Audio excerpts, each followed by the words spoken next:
Стою еле-еле, шла в лужице. Помощь медиков потребовалась девушке-водителю Kia Optima. Несмотря на неважное самочувствие, она отказалась ехать в больницу. Больше в аварии никто не пострадал.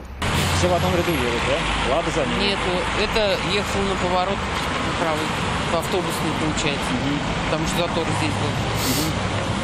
Ну и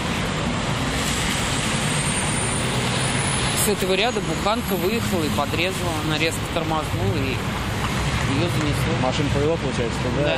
В подобных случаях виноватым в ДТП автоинспекторы признают водителя автомобиля, который и устроил столкновение.